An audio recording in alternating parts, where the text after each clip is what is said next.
너의 모든 물건들이 제자리에 있도록 하고 내 일의 각 부분이 제 시간을 갖게 하라는 행동 준칙을 달고 있는 세 번째 질서라는 소덕은 중국 철학자 공자의 도덕에 개인 생활의 질서가 아니라 나라의 질서 상태로 논의되기도 하고 무질서로 논의되기도 하는데 프랭클린은 이것을 개인의 경우로 축소에 적용하고 있다.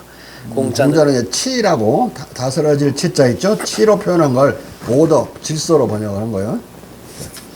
공자는 일단 그리하여 전 제국이 잘 다스려지면 질서와 정의가 거기에 지배한다고 말한다. 이것은 치국 평천하를 옮긴 것이다. 또 반대로 군자가 덕성과 법이 비난받는 왕국에 산다면 게다가 거기에 지배하는 혼란과 무질서 속에 처한다면 군자 자신은 빈곤에 약호 죽고 괴롭힘을 당해 생명의 상실로까지 몰락할 것이다. 또 대인들의 행동으로 돌아와 공자는 그들의 범죄는 언제나 다른 사람들의 범죄보다 더 크다고 아주 잘 말하고 있다. 공자는 이 경우에 이렇게 말한다. 주 왕조의 마지막 황제 은 왕조의 마지막 황제 제신의 오기는 아주 변칙적 행동을 했다. 그러나 그의 행동이 아무리 변칙적이라고 하더라도 이 황제의 무질서는 단지 그의 시대의 무질서일 뿐이었다. 그럼에도 불구하고 어떤 방탕하고 범죄적이고 치욕적인 행동이든 말만 나오면 사람들은 그것은 잠 황제의 범죄라고 말한다. 무질서는 군자도 영락하게 만들고 국가 지도자의 무질서는 국가 전체를 파국으로 몰고 간다. 반대로 질서는 범인도 잘 살게 하고 국가 지도자의 질서는 영락하는 국가도 회복시킨다. 프랭클린은 이 이치를 깨달아 모든 물건들을 제자리에 있도록 하고 자기 일의 각 부분에 제 시간을 배정하는 질서를 습관화하고자 한 것이다.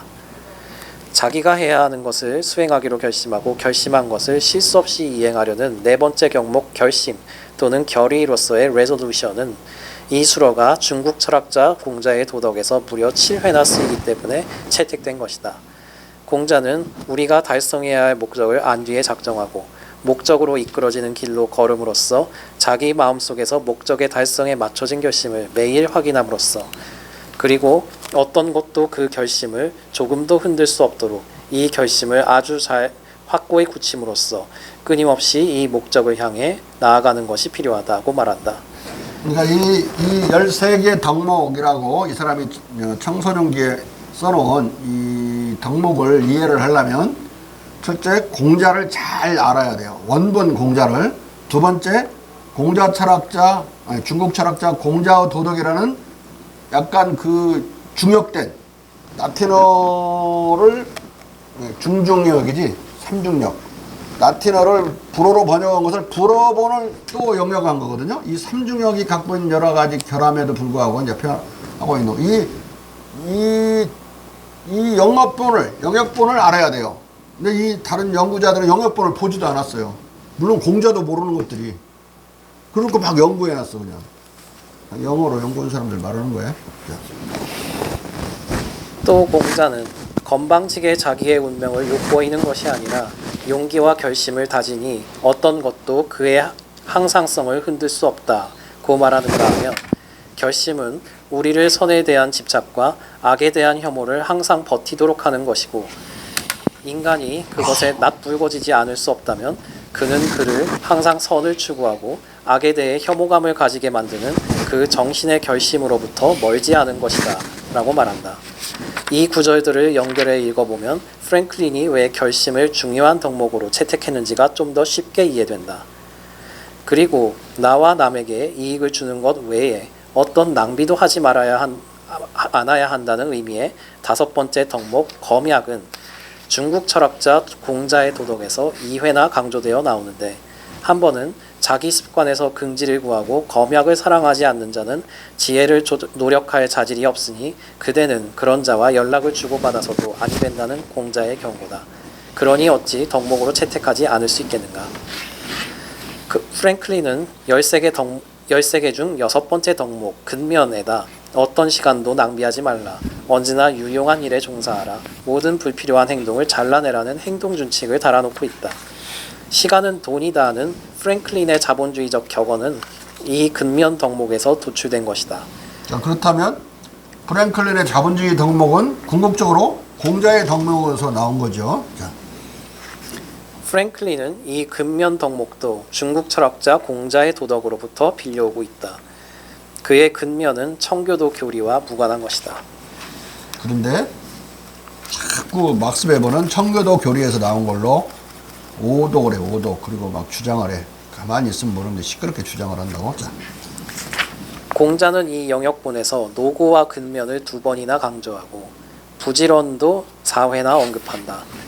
또 이 영역본은 공자가 우리로 하여금 게으름을 회피하게 만들고 싶었다고도 쓰고 있다.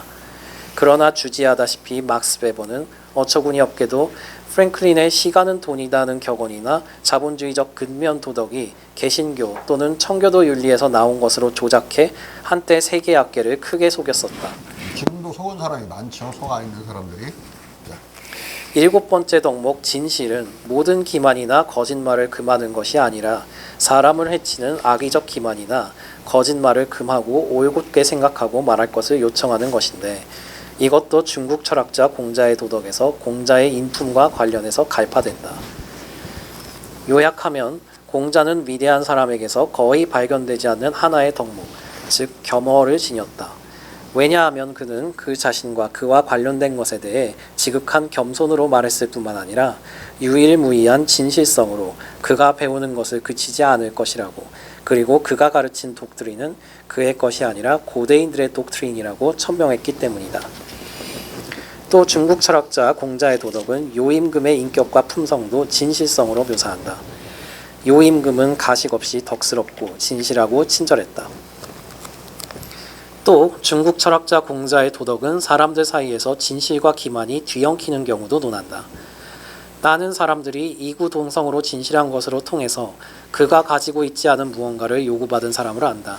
그대는 아마 그가 재치있게 그에게 요구된 것을 주는 것이 자기 능력 밖이라고 고백할 것이라고 상상할 것이다. 그는 그의 진실성이 사람들 사이에서 그것이 갖는 보고에 상응한다면 그렇게 해야 했다. 그러나 보라, 그가 어떻게 그것을 처리하는지. 그는 이웃집으로 곧장 가서 이웃으로부터 그에게 요청된 것을 빌려온 뒤에 그것을 그에게 주었다. 나는 이 사람이 진실함을 확신할 수 없다.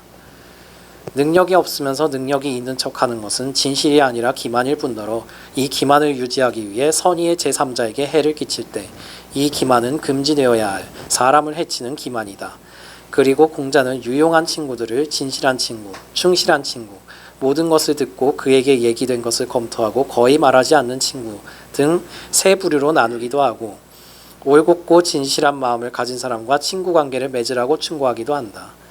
프랭클린은 공자의 유일무이한 진실성과 더불어 요임금의 가식없이 진실한 인품을 담고 싶었을 것이다. 그리고 남에게 해를 끼치는 친절을 진실로 착각하지 않기를 바라고 또 누구에게나 진실한 친구가 되고 싶었을 것이다.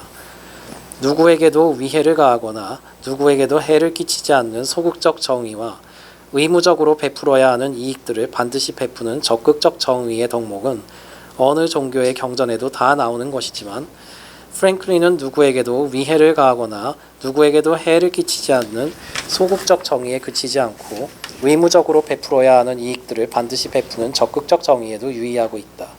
이것은 이 정의가 자기 몫을 먼저 생각하는 이기심에서 출발하는 정의, 즉 사랑 없는 정의가 아니라 보편적 사랑으로부터 출발하는 사랑이라는 것을 보여준다. 중국 철학자 공자의 도덕은 사랑 없는 정의가 아니라 보편적 사랑에 근거한 분배적 정의를 말한다. 분배적 정의. 여기 사랑 없는 정의는 사랑이 있어야 사랑으로부터 나오는 정의야만이 이게 사람들을 위한 인간적인 정의지, 사랑 없는 정의는 극단적으로 가면 살인면허야, 살인면허. 남을 정의를 실현하기 위해서 남을 죽여도 좋다는 것까지, 6.25 전쟁을 일으켜도 민족 해방을 위해서 6.25 전쟁을 일으키는 것까지도 민족 해방 전쟁으로 정당화할 수 있는 정의까지 가버리는 거예요. 근데 동포애가 있다면 어떻게 동포를 죽여서 정의를 실현하려고 그래? 사랑이 없으니까 그따위 짓을 하는 거라고. 네? 그러니까 전쟁을 일으켜도 된다라고 하는, 그리고 일으켜야 한다라고 하는 그런 판단에까지 이르게 되는 것은, 결론에까지 이르게 되는 것은 어마어마한 살인면허를 그 정의라는 개념으로부터 얻어내는 거죠. 무서운 거예요. 이게 사랑이 없는 정의는 가장 악랄할 수 있는 거라고. 그냥 악랄한 것보다 더 악랄한 거.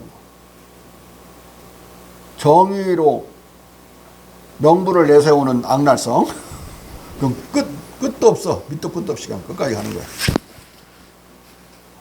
그러니까 사랑이 있는, 사랑으로부터 기인하는 정의감이어야 된다. 예? 가난한 사람을 도와주려고 하는 것도 정의감, 단순한 정의감에서 아니라 같은 동포인데 왜 그 사람은 못 살지? 라고 하는 것에 대한 그 동정심에서 또는 측은지심에서 또는 연민에서 나오는 정의여야 되지, 그냥 똑같이 살려고 해야 되고, 그리고 저 사람 몫이 단순히 사랑도 없이 회복되어야 된다고 하는 그 발가벗은 정의는 살인면허다. 자. 분배적 정의, 즉 우리로 하여금 만인에게 각자의 정당한 몫을 주고 더 특별하게 지혜롭고 올곧은 사람들을 소중히 여기고 존경하고 그들을 국가의 존엄과 직무로 나아가도록 만드는 정의가 생겨나는 것은 이 보편적으로 사랑이다. 따라서 이런 의미의 사랑의 정의가 부재하다면 군신관계도 불가능하다. 국가 장관은 무절제한 방종과 부정의에 빠진 군주를 섬기지 말아야 한다. 그는 그의 관직을 비천하고 범죄적인 행동으로 더럽히느니 차라리 관직을 사임해야 한다. 극단들을 피하는 9번째 중용, 즉 항상 준수되는 중도로서의 중도적 절도의 덕목은 중국 철학자 공자의 도덕에 6번 정도 등장하는데 이것은 이미 설명했으므로 더 상론하지 않는다. 몸, 의복, 주거를 깨끗이 유지하는 10번째 덕목 청결은 위생과 관련된 경우에 매우 근대적인 덕목이다. 의학, 보건, 생활 분야에서의 계몽은 불결, 오염, 악취, 오물, 쓰레기와의 투쟁으로부터 시작되기 때문이다. 그런데 대학은 백성을 새롭게 하는 것, 즉 백성을 갱신하는 것을 마음속의 자연, 본성의 빛을 밝히는 것, 백성의 마음을 계몽시키는 것, 백성의 마음을 최초의 청정 상태로 돌려보내는 것, 즉 마음을 깨끗이 씻어 청결하게 하고 이 상태를 유지하는 것과 등치시키고 있다. 말하자면 새로움은 청결이고 청결은 맑고 밝음이다. 그리고 새롭게 하는 것, 즉 갱신은 몸과 옷을 깨끗이 씻고 빨고 집을 청소하는 것, 즉 목욕과 청소를 통한 청결화이고 청결화는 곧 빛내는 것이고 계명 또는 계몽이다. 그러니까 이 밝아지는 것, 백성이 밝아지는 것, 밝아진다는 것은 미신과 무식으로부터 해방시키는 거예요. 그리고 몸을 청결히 하고 집을 청결히 하고 도로나 자기 공동체 사는 마을을 청결히 하는 것은 대단히 보건위생적으로 중요한 것인데, 동학은 몸을 일단 청결하고 이빨을 잘 닦고 손톱을 잘 깎고 하는 것으로 출발해서 자기 가정을 깨끗이 했어요. 동학도들은 아주 깨끗했어요. 그러니까 동학도가 300만, 400만이 깨끗하게 이빨을 닦고 그러기 때문에 양치질, 손으로 소금 묻혀가지고 양치질을, 틈만 나면 양치질을 해서 서울 사람들도 동학도가 아니라도 다 그러니까 자기들 따라서 이제 한 거예요. 그러니까 외국에서 그 1900년 전후에 한국을 방문한 사람들이 치약 칫솔도 없는데 한국인들은 이빨이 웃을 때 보면 하얗게 이를 내놓고 웃는데 대단히 깨끗했다. 그게 첫 번째 눈에 띄는 걸로, 한국인과 관련해서 눈에 띄는 걸로 기록해놓은 게 많아요. 내가 한 30개 가지고 있는데 그 사료들을. 그 영향은 근대화 되어가는 것에 이제 한 출발점이라고 그랬죠, 금방. 몸을 청결히 하는 거. 근데 유럽에서 19세기에 그 애기들도 막 더럽게 해가지고 기르다 보면 막 병들고, 그 어떤 영화, 서양에서 만든 영화가 있는데 그 막 더럽게 사는 그 더티함과의 의사들이 투쟁원이라고 엄청나게 정말 사투를 벌여요. 막 그 아줌마들은 더러움에 그 애기들이 막 병들어 죽는 거예요. 다 죽게 생겨갖고 막 애기 붙들고 뛰어와서 어떻게 해요.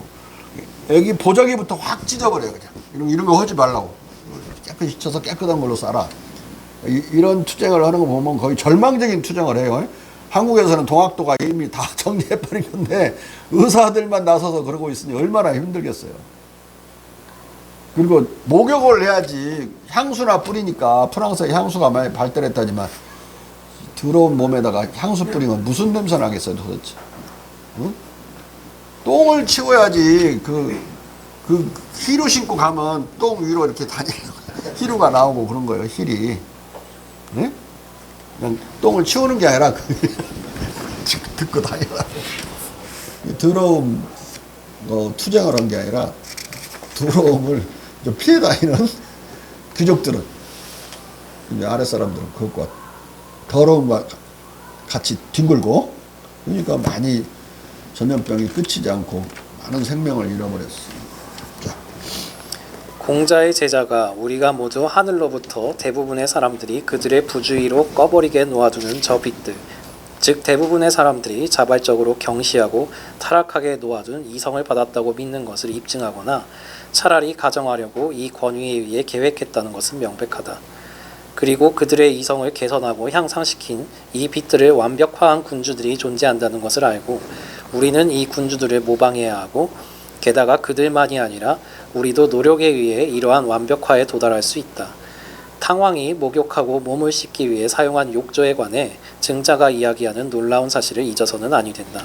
일신, 우일신인데 그걸 이제 반명이라고 그래. 그 반은 목욕할 때 쓰는 그 조그마한 그거 대야의 명은 색일명자야. 반명 욕조에 새겨진 글. 그걸 이제 반명 아까 명제가 반명 명제는 일신, 우일신이라는 거야. 그는 거기에 이런 훌륭한 글귀가 새겨져 있었다고 말한다. 너 자신을 씻고 너 자신을 지속적으로 혁신하고 매일 너 자신을 혁신하고 나날이 혁신하라. 그리고 그는 매일 혁신하고 나날이 혁신하고 또 혁신하라. 우일신이니까 또 우자. 또 나날이 혁신하라. 공자의 철학은 이 새롭게 하는 것의 철학, 작신민 백성을 새롭게 하는데 그 통치의 의미를 두는 철학이기 때문에 공자를 보수적으로 해석한다는 건 있을 수가 없는 거야. 늘 새롭게 전진하고 진보해야 되는 거기 때문에 공자 철학을 가지고 그걸 자기들의 이익을 고수하고 권력을 지키려고 하는 것은 궁극적으로 불가능해서 결국은 공자 경전을 유조하게 된다. 중국 왕들 중에도 맹자를 못 읽게 하거나 나중에는 자기한테 해롭지 않은 글만 남기고 싹 지워버린 자도 있어. 그게 주원장이 그런 대표적인 자예요. 자기가 공자 철학의 그런 분위기를 이용해 갖고 나라를 전복해서 새 나라를 세워놓고는 저한테 대들지는 못하게 맹자를 못 읽게. 과거 시험도 안 봤어 한동안. 그리고 나중에 영종 때인가 거기 가서 신하들이 그렇게 하면 안 된다고 그래가지고 4대째인가 5대째 맹자가 과거 시험 과목으로 다시 들었는데 그만큼 이 공자 철학을 가지고 독재를 하거나 반민주적으로 가거나 하는 건 대단히 어려운 일이에요. 공자 철학을 진실로 확산시키고 그러면 중국 공산당도 전복된다고. 뭐 어떻게 해야 되겠어? 다시 또 공자 철학을 왜곡시켜야 되겠죠? 왜곡시켜서 이용하고 있는 거예요. 북한도 그랬잖아요. 백성이 잊지 못하는 그런 은혜로운 임금은 백성이 부모로 즉 어버이로 여긴다. 근데 그거 갖다가 어버이 수령정지라고 써먹잖아. 에? 민지부모라는 말 대학에 나오는 백성의 부모, 백성의 어버이. 근데 그 어버이가 될 만큼의 그런 군주는 하도 안 나오는 정도에서가 아니라 엄청난 자기 희생적인 애민주의자인데 애민이란 말도 또 김일성이 막 갖다 써요. 애민 철학, 애민 사상. 그게 마치 막스 레닌주의나 나온 것처럼 김일성주의의 핵심적인 사상으로. 김정일이 인덕 정치. 인덕은 공자 철학 아니야? 그거도 그 막스 레닌주의고 스탈린주의고 뭔 상관이 있어. 그거 캠프라지 하는데 공자 철학을 갖다가 쓰는 거니까 왜곡시켜도 한참 왜곡시키는 거지. 근데 공자는 못 읽게 만들어. 읽으면 총살이야. 지들이 갖다 쓰고 싶으면 갖다 쓰고 공자 철학을 왜곡시키고 공자 경전을 뭐 불구화시키고 왜곡시키는 것을 끝나는 게 아니라 아예 못 읽게 해버리는 것까지 가는 거야. 지희들은 뺏어 쓰고 꽃감 빼먹듯이. 그러니까 이 공자 철학으로는 반민주화 독재를 할 수가 없다. 민심은 천심이라고 그러니까 박정희는 그걸로 무너진 거예요. 뭘 박정희하고 싸우는 민주화 세력이 미국을 뻔따라서 하고 있어요. 어디를 뻔따라서 하고 있어요. 미국 놈들 뻔따르려고 한참 했어요. 뭐 김영선 목사나 이런 사람들이 이제 주로 민주화를 이끌 때 기독교인들이 이끌 때. 근데 미국이 엄청난 제국주의자들이잖아요. 그걸 뻔따를 수 없는 거고. 아니 서양을 뻔따르니까 나치가 있고 파시스트가 있고 뻔따를 데가 없는 거야. 민주화 투쟁을 하는데 뉴스 갔다가 뭐 사회계약론 읽어보라고. 거기 백성은 아무것도 아니야. 뭐 백성이 계약하기를 무슨 개떡이란 계약에. 그 계약하는 척 하는 것으로 되어 있고 진실되게는 이제 신적인 위대한 통치자가 백성을 박수도 못 치게 만들어 놓고 말을 못하게 만들어 놓고 박수부대로 만들어서 통치하는 그냥 그 누쏘가 써놓은 사회계약론의 국가는 중국 공산당 전당대회에서 그대로 실현돼요. 거기서 무슨 연설하고 그러나 거기 온 사람들이 찬반만 모르니까 자꾸 들었다 놓았다 이 당원증 들었다 놨다 오늘 끝나버리는 거예요. 무언의 전당대회야. 높은 놈만 발언하고 밑에 놈들은 말도 못하고. 우리나라 국회처럼 싸우는 데가 아니라고. 말씀하는 데가 아니야. 우리는 팔라먼트죠. 팔라먼트. 말할래. 말한다는 소리야. 말로 의논하는 거. 근데 말 못하게 하는 거예요. 저 인민대회는. 그러니까 그것을 어떻게 공자 말로 정당으로 해. 불가능하지. 공자를 왜곡시켜버릴 수밖에 없는 거죠. 공자는 자기 나라의 전통적인 문화 자산이니까 써먹긴 써먹어야 되겠는데 이게 써먹으면 써먹을수록 공산당의 권력 기반이 막 훼손당한다고. 이러지도 저러지도 못하고 저렇게 엉거주춤하고 있어요. 자. 그리고 그는 그것이 남들을 다스리는 군주가 악덕과 불순물을 줄였으면 그것으로부터 자신을 청결하게 하려고 애쓰고 그의 심중을 그것의 최초의 순수 상태로 환원하려고 애써야 한다는 것을 군주가 왕에게 시사하는 것이라고 말한다. 여기서도 이성은 모조리 인성으로 읽어야 한다. 그래야만 심중과 모순되지 않는다. 자신의 청결화를 통한 가슴의 순수 상태의 회복은 다시 본성적 빛의 계명을 뜻한다. 확실히 문왕의 행동은 아주 지혜롭고 규칙적이어서 우리가 경탄 없이 자연, 본성의 빛만으로도 그가 지닌 그런 관념을 얻을 수 있었고 그가 달성한 것과 같이 그토록 숭고한 덕성에 도달할 수 있었는지를 이해할 수 없을 정도다. 문왕 같은 옛 군주들은 자기들의 의지를 자유로이 처분하기 위해 그들의 지성을 조명하고 아주 잘 계명하려고 애써서 가능하다면 아무것도 무시할 수 없었다. 그리하여 군주의 지성이 잘 계몽되면 군주의 의지는 오직 선으로만 기울어질 것이고 그의 의지가 오직 선으로만 기울어지면 그의 영혼은 완전히 올바를 것이고 그의 이 올바름을 파괴할 어떤 감정도 존재하지 않을 것이다. 이게 대학과 중용에는 명자가 한 200번 가까이 쓰여져요. 근데 이 명자를 두 가지로 계속 번역하는 거야. 클리어라는 말하고 하나는 라이트, 빛이라는 말로 얘네들이.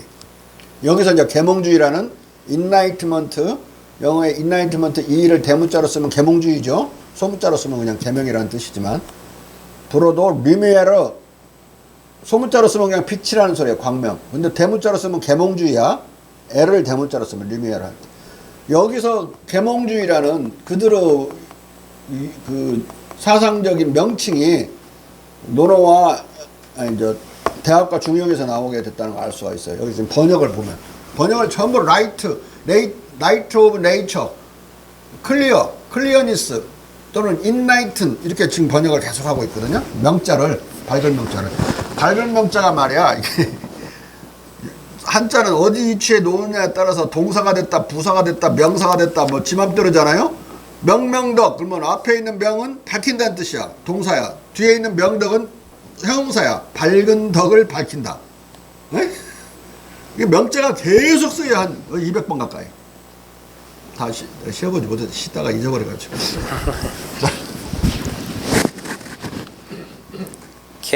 계명은 다시 자신의 갈고 닦아 빛내는 것 수신이고 자신을 빛내는 이 수신의 기술은 덕스러움의 기술이다. 그리하여 무왕은 그의 한 형제에게 그들의 아버지 문왕은 덕스러움의 기술이 있었고 문왕은 그의 인성과 몸을 갈고 닦아 빛내는 기술이 있었다고 말했다. 따라서 중국 철학자 공자의 도덕에는 씻다, 깨끗이 함, 즉 청결화, 목욕하다는 말과 닦고 문질러 빛내다는 말이 여러 번 나와 모두 다 밝은 빛으로 세상을 밝히는 것, 즉 계명 또는 계몽으로 귀착된다. 이 책에서는 씻음, 목욕, 청결화, 자연의 빛, 빛내다 외에도 밝은 빛으로 세상을 밝힌다는 의미의 enlighten이라는 단어가 4번이나 반복적으로 쓰이고 있다. 따라서 18세기에 주어된 계몽주의라는 말이 계몽주의 봐요. enlightenment 이자가 대문자죠. 가히 중국 철학자 공자의 도덕에서 유래한 말, 궁극적으로 공자로부터 나온 말이라고 추정하는 것도 불가한 일이 아니다.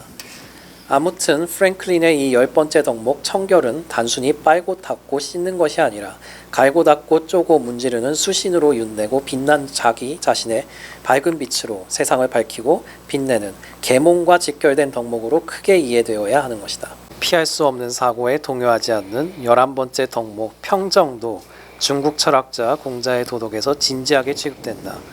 공자는 마음의 평정을 덕성의 한 기능으로 본다. 마음을 차분하게 해주고 가슴속에 평화를 지켜주는 것이 덕성의 속성인 것처럼 이 내면적 평정과 비밀스러운 즐거움은 용모에서 일정한 평온함과 일정한 즐거움, 전 세계의 가슴과 존경을 견인하는 선량, 친절, 이성의 분위기를 산출한다. 마음을 비워 겸허한 군자, 즉 완벽한 인간은 언제나 이 내면적 평정을 즐긴다. 그가 언제나 그의 상황에 만족하고 그가 손에 닿지 않는 어떤 것도 욕구하지 않고 또 공손과 평탄한 정신으로 하늘이 그에 대해 무엇을 명하든지 그것을 기대한다는 것은 그의 겸허함을 증명하는 것이다. 그리하여 그는 일정한 평정을 즐기는데 이 평정은 천둥과 폭풍이 생기는 지역보다 더 높은 곳에 있는 저 산의 봉우리와 잘 비교될 수 있을 것이다. 프랭클린의 12번째 덕목인 정결은 건강이나 후손을 위해서만 성관계를 하고 이런 목적에서 성관계를 하더라도 둔감하거나 취약해지거나 자신이나 남의 평화나 평판을 해칠 정도까지 지나치게 하지 않아야 한다는 행동 준칙을 걸고 있는 한에서 상당히 저력적인 덕목이다. 중국 철학자 공자의 도덕은 중용절에서 중용 제20장의 해당 구절을 옮기기를 공자는 보편적이라고 부르는 5개의 법칙을 제시하는데 제3법칙은 남편과 아내에게 부부간 정절을 권한다라고 하고 있다. 중용 제20장의 원문은 군자의 도는 부부에서 단초를 만든다는 중용의 선행 명제를 바탕으로 천하의 달도 최고의 도는 5개인데 군신, 부자, 부부, 형제, 붕우의 사귐이다 고 밝힌다. 그런데 중국 철학자 공자의 도덕은 이것 외에도 나라의 평화와 평판을 해친 권례 불륜, 부정사건을 다루고 있다. 이 철학자는 경공이 2번 결혼한 위나라의 왕이었다고 말한다. 이 철학자 공자 정결이 언제나 왕녀들의 몫은 아닌 만큼 왕비는 궁궐의 한 귀족과 불륜적 친애를 맺었다. 그리고 이것이 아주 사사롭게 관리된 것이 아니라서 첫째 부인이 낳은 경공의 한 아들이 이것을 알게 된 만큼 이 젊은 왕자는 그의 아버지의 영예를 경계해서 이에 대해 아주 분개한 나머지 왕비를 죽이기로 작정하고 이것을 감추지 않았다. 자신이 발각된 것을 안 교활하고 죄 많은 왕녀는 그녀의 나이 많은 배우자에 대해 큰 영향력을 가졌기에 그로 하여금 그녀의 결백을 믿게 만들 그럴싸한 이유를 대서 이 가련한 군주가 진실의 눈을 감고 그의 아들을 추방하게 했다. 그러나 자식들이 자기 아버지의 죄를 비난할 수 없는 만큼 채를 항상 붙들고 다녔다. 채는 이 망신당한 군주의 아들이었다.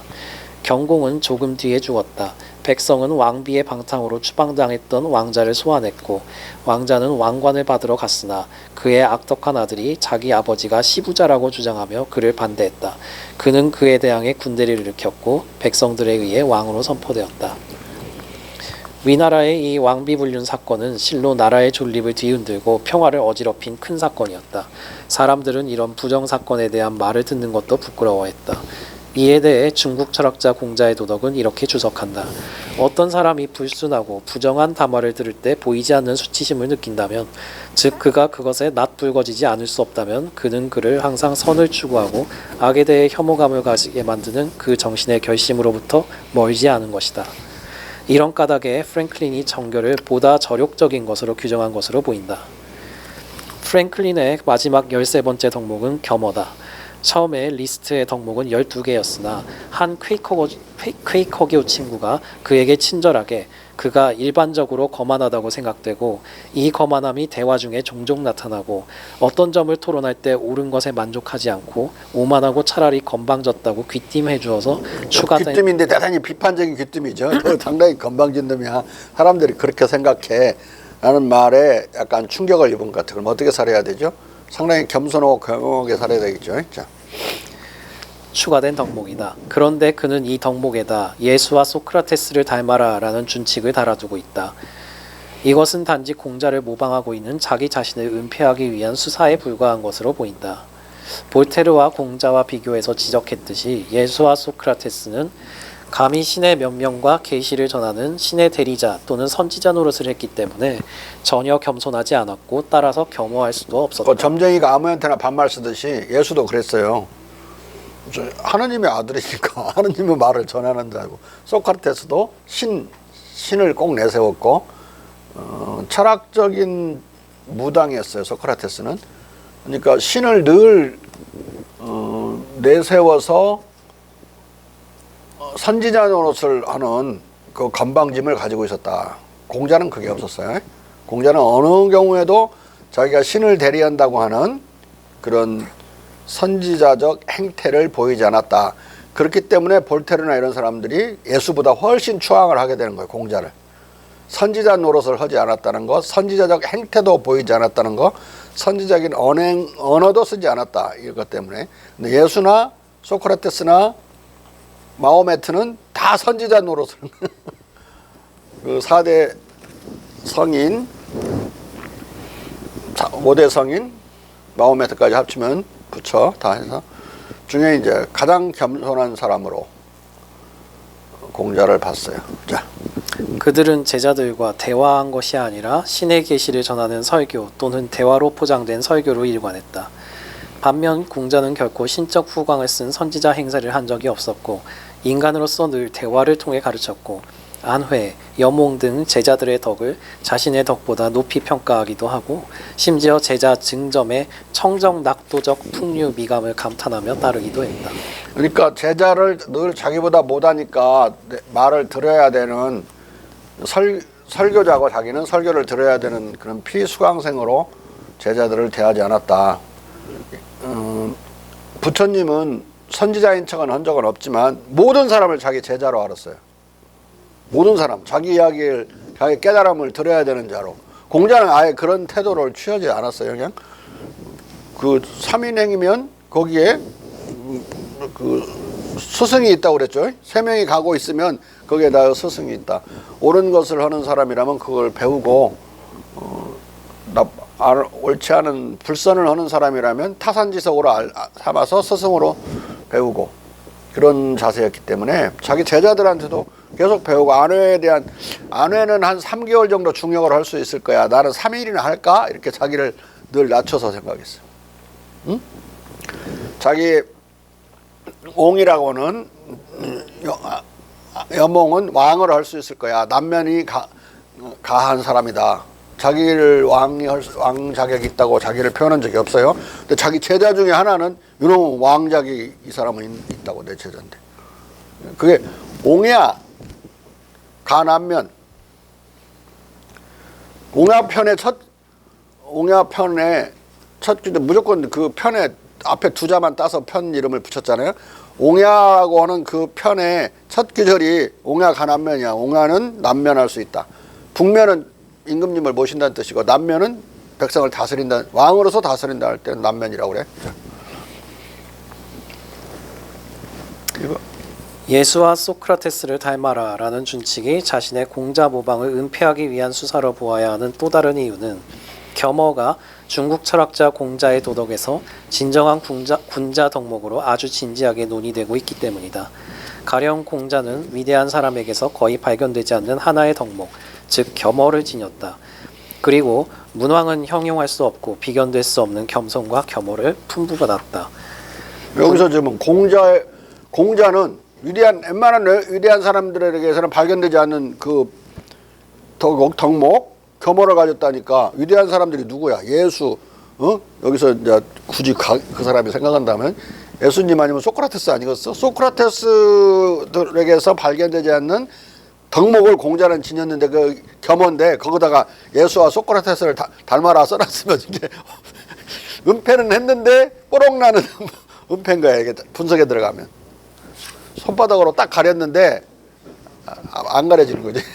자, 군자가 언제나 그의 상황에 만족하고 그가 손에 닿지 않는 어떤 것도 욕구하지 않는다는 것은 그의 겸허함을 증명하는 것이다. 그리하여 중국 철학자 공자의 도덕은 공자가 겸허를 겸손, 장중함, 이웃사랑과 더불어 군자의 덕성에 귀속시켰다고 말한다. 공자는 오만, 자기애, 무분별, 그리고 도처에서 도사인 척하는 사람들의 우스꽝스러운 허영심, 자기 자신의 행동을 시시각각 열거하는 저 자만한 인간들, 그리고 호언자들을 비난하고 그는 겸허, 겸손, 장중, 이웃사랑이 그가 자기의 성품을 버리지 않고는 한순간도 소홀히 할 수 없는 덕목들이라고 말한다. 프랭클린이 겸허를 자기가 갈고 닦을 13개 덕목의 하나로 삼은 것은 따라서 자기 자신을 군자로 단련하려고 한 결심을 보여준다. 11번째 덕목 평정이 군자의 덕목이라면 겸허도 웬만한 대인들에게서는 보기 드문 군자의 덕목이다. 따라서 가만히 뒤돌아보면 프랭클린이 13개 항목을 평생 수신하려고 작정한 것은 스스로 단순한 유자를 넘어 미국의 군자가 되려고 결심한 것임을 알게 해준다. 프랭클린의 13개 덕목은 그가 여러 저작들의 독서를 통해 여기저기서 주워 모은 것이 아니라 중국 철학자 공자의 도덕에서 개진된 공자의 덕목들을 고스란히 종합한 것이다. 그러니까 여기저기서 책을 읽어서 자기가 13개 만들었다고 앞에 그랬지만 거짓말이야 그건. 그냥 이 책 한 권에 다 들어있는 이야기라고. 자. 그럼에도 불구하고 그가 마치 이 덕목들을 여러 철학자들로부터 수집한 것들인 양 독서 중에 만났던 도덕적 덕목들로 기술하고 피타고라스, 소크라테스, 예수 등을 들먹이며 공자의 그림자를 지우려고 애쓴 이유는 무엇인가? 필자가 보기에 그것은 자신이 무신론자로 비춰지는 것을 피하기 위해 이 13개 덕목이 공자의 덕목이라는 것을 철저히 감추려고 했기 때문으로 보인다. 당시 영국의 법은 무신론을 형법으로 처벌하고 심사율에 의해 공직 진출을 가로막았고 이 법은 식민지 미국에도 그대로 적용되었다. 영국 땅이니까 식민지도 미주 식민지도 이게 거기서 뽀록 나면 감옥 가는 거예요 바로. 자.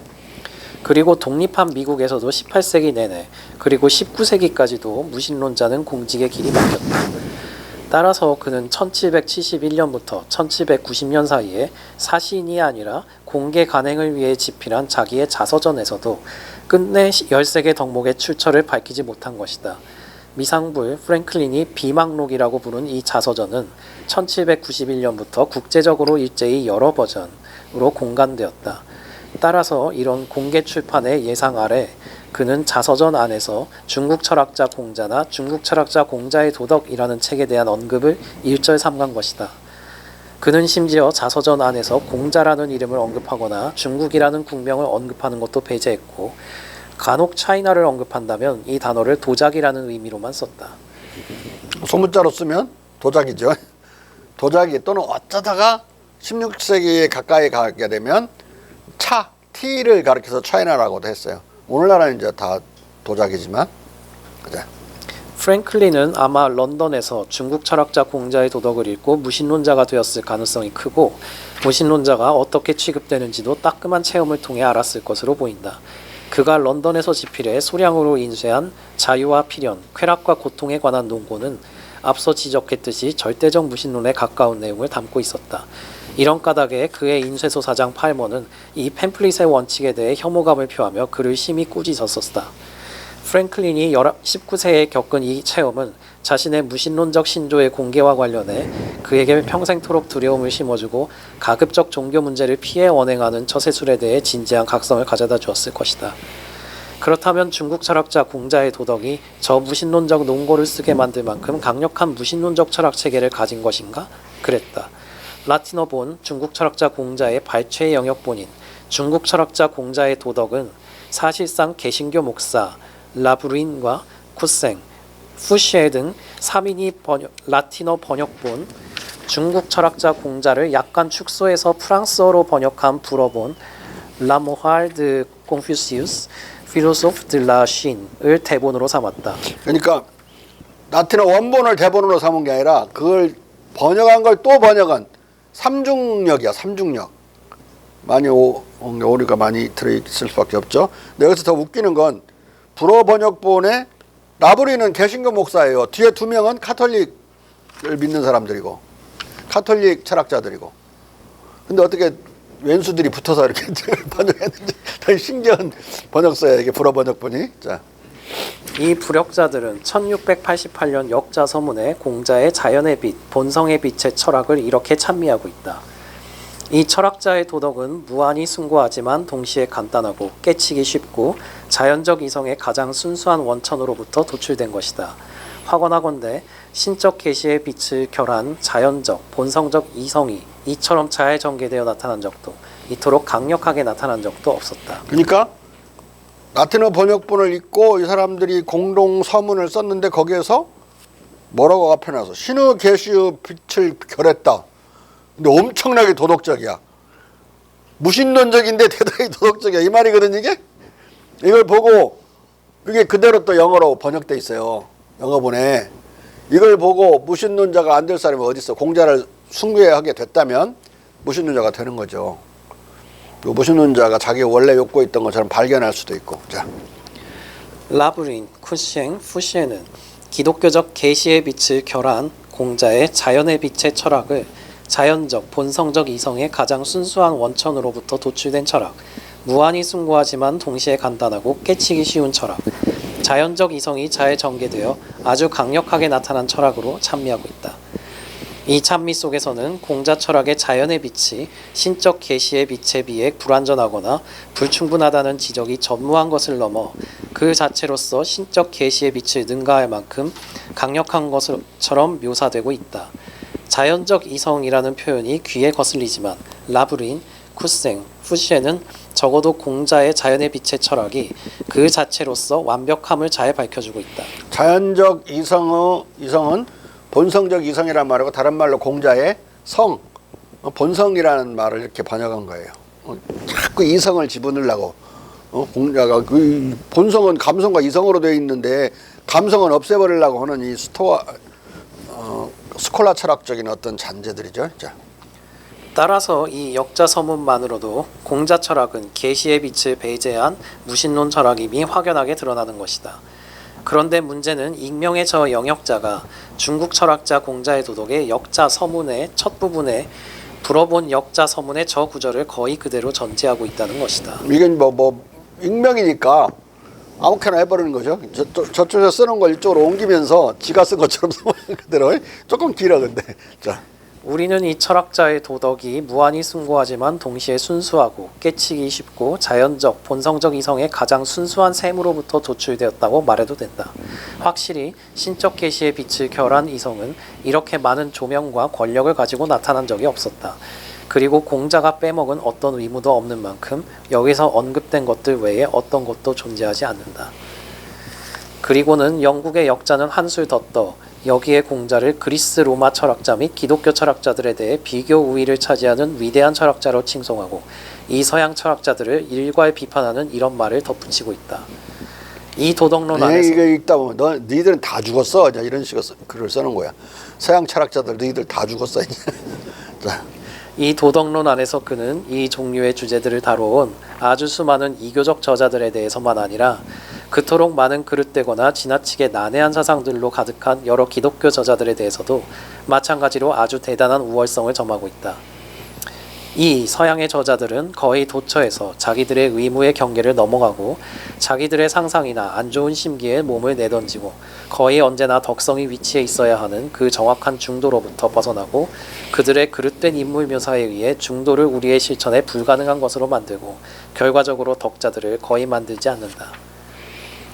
익명의 영역자는 무신론 철학자 공자를 높이 띄우고 유신론적 서양 철학자들을 거의 도륙하다시피 하고 있다. 발췌의 영역론. 근데 표현도 좀 거칠죠.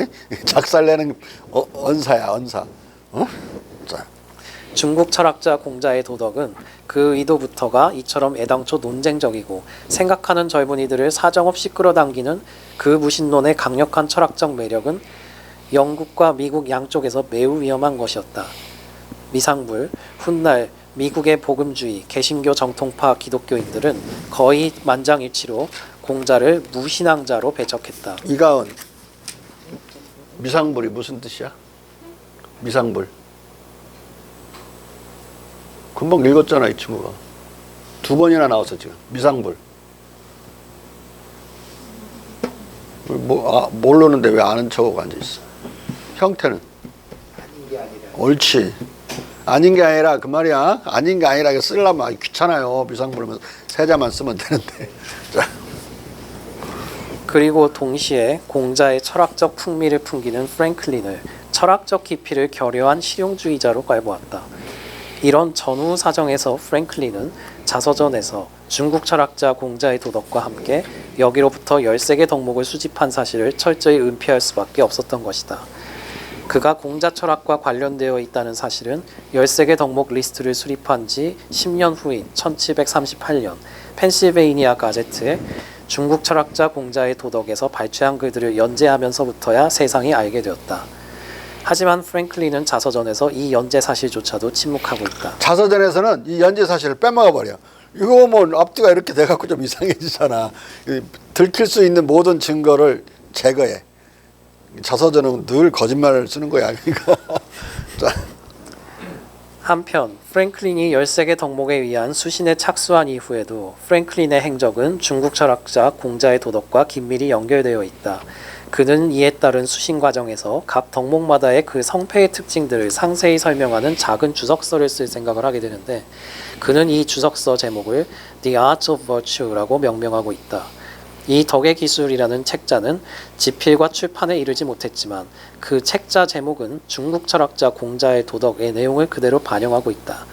이 책은 앞서 살펴보았듯이 문왕의 덕스러움의 기술, 즉 이성과 몸을 갈고 닦아 빛내는 기술을 모방하고 있기 때문이다. 안 그러면 The Art of Virtue라는 그런 표현을 할 수 있겠어요? The Art란 말을 어디다가 아무 때나 쓰는 거야. 자.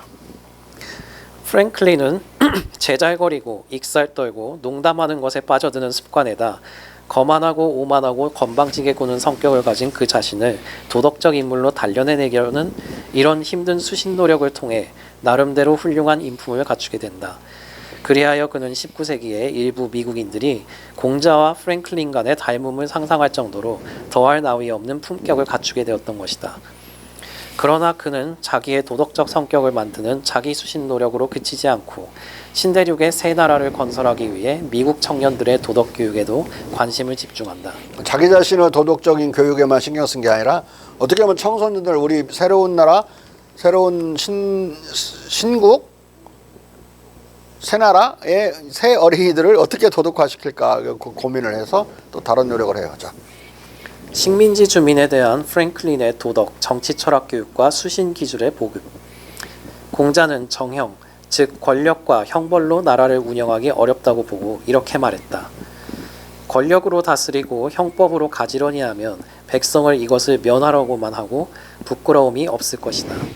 반면 덕으로 다스리고 예로서 가지런히 하면 부끄러움도 인격도 갖출 것이다.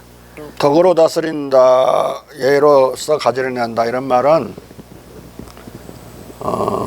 도덕적인 그런 감정과 의무감을 이용해서 다스린다는 뜻이기도 하고 또 솔선수범을 늘 강조하기 때문에 솔선수범 치자가 솔선수범을 함으로써 윗물이 맑아야 아랫물이 맑다는 우리 속담처럼 아랫사람들도 맑아질 수 있다는 걸 확신하는 거고 공자가.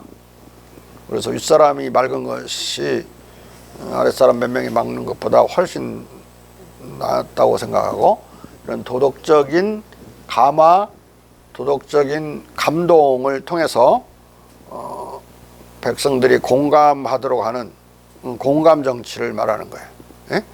우리나라가 내가 여러 번 말하지만 전 세계를 힘으로 우리가 제압하고 제패하려는 것이 아니라 오늘날은 그런 지식경제 시대라서 인구가 많거나 천연자원이 많아야 또 땅덩어리가 넓어야만 강국이 될 수 있는 게 아니라 그런 크고 많은 것이 의미가 거의 없어지는 그런 시대잖아요.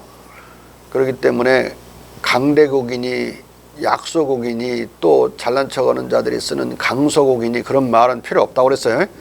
강국과 약국이라는 두 범주만 남는 거고, 러시아처럼 엄청나게 큰 나라, 전 세계에서 가장 큰 나라가 우리나라 GDP와 같아요. 우리보다 적을 때도 있어. 어떨 때는 석유값이 다운되죠. 석유하고 천연가스 값이 다운되면 총소득이 줄어요. 우리보다. 물론 1인당 국민소득이 확 아래로 한 4분의 1로 줄어들고, 그렇게 큰 나라도 이렇게 우리나라처럼 땅덩어리가 작은 나라의 그런 지적 어떤 경제 능력을 따라가지 못하는 거죠. 때문에 그런 새로운 강국, 어떤 의미에서 힘으로 하는 강국이 아니라, 힘으로 세계를 제압하고 제패하는 강국이 아니라 전 세계의 문화와 도덕의 감동을 주어서 세계의 공감을 받는, 이끌어내는 그런 강국, 완전히 소프트 파워 강국이죠. 그런 강국으로 가는 최초 모델이 한국이 될 거예요. 근데 지금 하버드고 뭐 캘리포니아고 어디 뭐 스탠퍼드고 그 대학 교수들이 한국 칭찬원이라고 정신없어요. 수도 없는 수업이 그렇게 이루어지면서 중국인들 학생들이 대들고 일본인들이 대들고 그러거든요. 그냥 무참히 짓밟아 버리더만 교수들이. 나는 진짜 점잖은 교수더라고. 무참히 짓밟아 버려요. 뭐 중국 애들이 지금까지, 한국은 전 세계 평화를 지키고 있는 데고 중국은 그런 기여를 하지 못하고 있다. 이제 그렇게 얘기하니까 중국인들이 뭐 자기들의 역사는 얼마나 긴데 그런 이야기를 하는 건가. 지금까지 중국이 뭐 모델이 되어가지고 여쭈고 하니까 왜 그렇게 그런 나라가 이 한국이라는 작은 나라를 집어삼키지 못하고 왔는지 생각해봤느냐. 그리고 지금 세계 평화에 기여하는 게 한국이라는 이야기. 중국의 그 외람될 정도로 건방지고 아주 거칠게 구는 것을 막아내고 있는 나라가 한국인데, 일본 보고 막으라면 비슷해져 갖고 못 막는다. 한국만이 그걸 막을 수 있고 그럴 힘을, 문화적인 힘을 가지고 있는 것이다. 너희들이 지금 한국을 본따고 있지 한국이 중국을 본따고 있느냐. 지금 당장 봐라. 너희들 청소년이라면 돌아봐라. 조국에. 그러니까 완전 무참히 밟아버리더라고. 지금 우리나라 5개 영사관이 있어요. 일본에.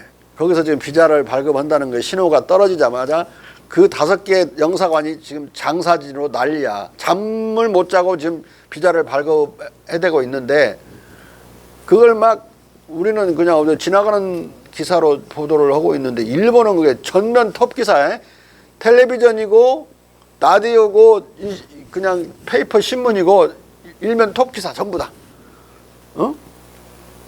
문화를 개방하고 국경을 개방하면 한국이 일본에 먹힐 줄 알았지만 김대중 대통령이 그냥 과감하게 개방하니까 거꾸로 일본 문화가 싹 지금 사그라들었지. 옛날 일본 꽉 막아놨을 때는 뭐 우리나라 노래 중에도 일본 노래 베낀 거 많았어요. 그러다가 들켜가지고 다시 뭐 방송이 중지되고 막 그런 경우도 많았는데, 지금은 거꾸로 일본 거 하나도 베끼지 않죠. 오히려 개방해 놓으니까 더 경쟁력이 세졌어요. 모든 예술과 문화와 기타 뭐 학술적인 측면에서도 일본말 인용해가지고 무슨 논문 인용해서 글 쓰고 그러면 사람들 안 읽어요. 학계에서도 안 읽어. 뭐 일본 놈들한테 뭐 배울 거 있냐 이렇게 생각하는데. 자, 프랭클린도 공자의 이 덕치, 예치론처럼 도덕과 덕치가 아니라면 국가 운영이 불가능하다고 생각했다. 그래서 그는 새 나라 미국의 성패는 시민의 도덕적 갱신에 달려있다고 생각하여 시민의 도덕 교육과 도덕적 수신에 전념한 것이다. 그는 말년에도 정치와 국가 운영에서 도덕의 결정적 역할에 관해 변함없이 유사한 생각을 견지했다. 1778년 10월 마담 브리옹에게 보낸 서한에서 그는 이렇게 말한다. 내가 살면서 향유할 수 없는 감로를 이 잎사귀 위에 모으는 데 쏟아붓는 나의 모든 노동과 수고가 무슨 소용이 있습니까? 이 수풀의 나의 동포 주민들을 위해 내가 참여했던 정치투쟁이나 우리 인류 일반을 위한 나의 철학 연구는 또 무슨 소용이 있습니까?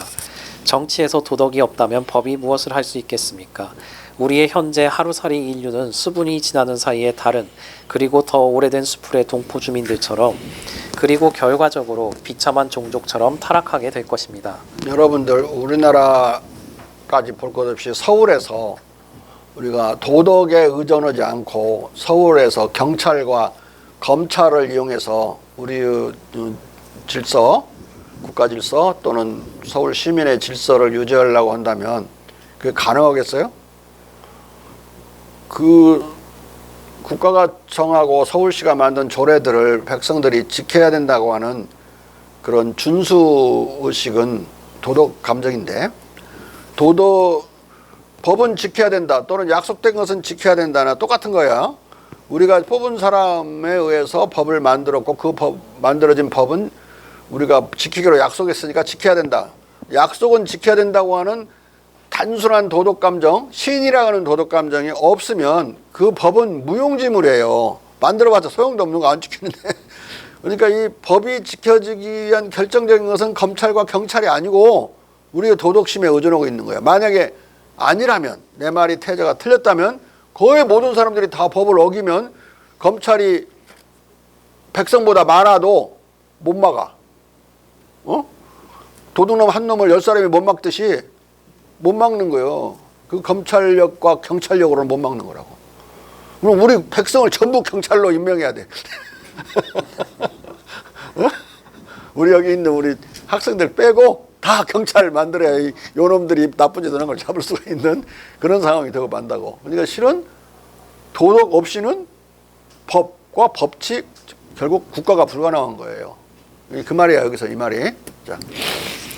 정치에서 도덕이 없다면 법은 아무것도 할 수 없을 것이므로 먼저 도덕을 일으키고 식민지의 낡은 시민을 덕스러운 신민으로 도야시키지 않으면 신민지의 신국은 불가능하다는 프랭클린의 생각은 이렇게 말년에도 청년기의 생각과 별반 다름없었다. 72세에도 그는 법률만으로 정치를 하는 것이 신민에게 충분치 않다고 생각했다. 정치에서 법률이 도덕 없이 무엇을 할 수 있겠는가? 우리의 이 덧없는 현재 중생들은 분초의 경과 속에서 다른 더 오래된 덤불숲의 하루살이들처럼 부패해서 하루살이 모기떼처럼 부패해서 그 결과적으로 그만큼 초라해질 것이다. 그자 빼야 되겠네. 결과적으로 그 결과적으로 앞에 그자 빼세요. 모기떼같이 타락해 버릴 것이다. 아무리 법이 있더라도 도덕이 없다면. 예?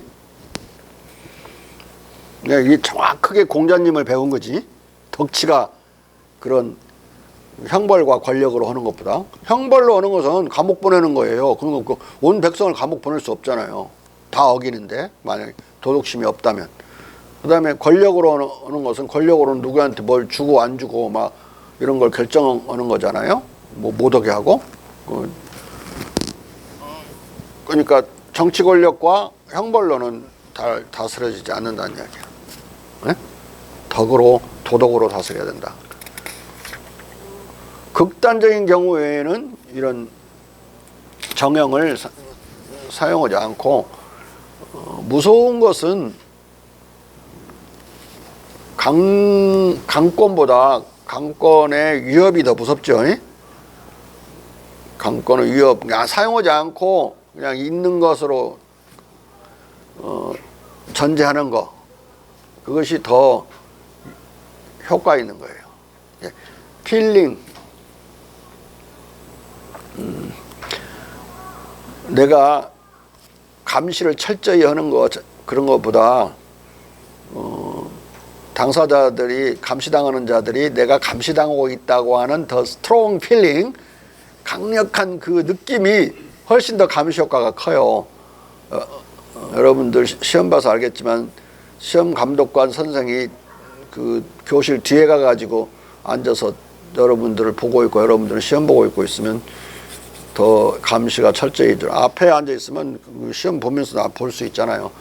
그러니까 그 감시하는 선생이 딴짓거리 하는지 다 알잖아요. 그러니까 그 눈속임을 할 수가 있지만 뒤에 있으면 뭔 짓을 하는지를 몰라요. 돌아보면 딴짓 널란 놈이니까 바로 그 적발되는 건지 이런 거. 지금 돌아볼 수도 없어. 꼼짝도 못해. 보여지지 감시자는 보여지지 않고 보는 기술. To see without being seen. 보여짐이 없이 보는 거. 그것이 훨씬 더 감시 효과가 나고 그때 일거수일투족을 다 감시자가 보고 있다고 가정하죠. 느낌으로. 피감시자는 그러니까 강력한 감시당하고 있다고 하는 그 강력한 느낌, 필링이 훨씬 더 중요한 거예요. 권력 그 정형을 사용하는 것보다도 정형을 사용할 수도 있다고 하는 그 느낌이 사용하는 것보다 더 효과적으로 사람들의 힘을 제압하고 그러려면은 그 여유 공간은 뭘로 메꿔야 되느냐? 도덕이 메꿔줘야 되죠. 네? 실제로 그 정형을 자꾸 사용하면 조금 마비돼요 사람들이. 예? 뭐 먹으면 나중에 질리듯이 뭐 저 정도면 그냥 들이받을까? 한판 붙을까? 이렇게 돼버리면 경찰도 무너져 버리는 거예요. 자.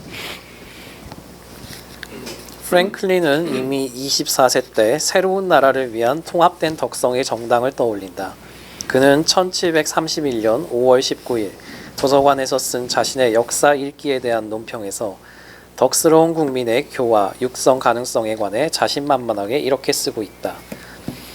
공무에서 그들이 무슨 핑계를 대든 단순한 국가 복리의 관점에서 행동하는 사람은 거의 없고 그들의 행동이 국가의 실질적 복리를 가져다 주더라도 사람들은 그들 자신과 자기 국가의 이익이 통합되어 있다고 1차적으로 생각했고 이내의 원칙에서 행동하지 않았다. 공무에서 인류의 복리에 대한 관점을 갖고 행동하는 사람은 훨씬 더 적었다. 현재 내게는 보통 사람들이 관습법에 복종하는 것보다 더 만장일치로 훌륭하고 지혜로운 사람들이 아마 복종할 합당한 훌륭하고 지혜로운 규칙에 의해 다스려지도록 모든 국민들의 덕스럽고 훌륭한 사람들을 정규단체로 조직함으로써 덕성을 위한 하나의 통합당을 일으켜 세울 큰 기회가 존재하는 것처럼 보인다. 현재 나는 이것을 당장 시도하고 적합한 자격을 갖춘 어떤 사람들이든 틀림없이 신을 기쁘게 하고 성공을 맛볼 것이라고 생각한다. 모든 국민들의 덕스럽고 훌륭한 사람들의 정규단체, 즉 적성을 위한 하나의 통합당이 국제기구를 말하는 것인지 미국 13개 주를 망라하는 중앙정부를 말하는 것인지 분명치 않지만 후자로 본다면 1731년 25세 때부터 이미 프랭클린은 미주 식민지들을 하나의 거대한 덕의 공화국으로 묶으려고 구상을 하고 있었다고 볼 수 있다. 그는 자신의 덕성의 기술을 그의 동료 사회로 확장하고 여기로부터 세계 일반으로 확장하는 것까지도 생각했을 것이다. 프랭클린은 일단 가능한 것부터 하기 위해 자기가 제작, 판매하는 달력을 통해 13개 덕목 중 대중적으로 필요한 덕목을 격언으로 알리기 시작했다. 1732년 그는 리처드 손더라는 이름의 달력을 출판했다. 이것은 보통 Poor Richard's Almanac으로 불리면서 약 25년 동안 속간되었다. 그는 돈 이걸로 많이 벌어서 이 달력을 팔아서 그는 이 달력을 재미있고 유익하게 만들려고 애썼다. 그는 매년 거의 1만 부의 달력을 판매함으로써 상당한 돈을 벌었다.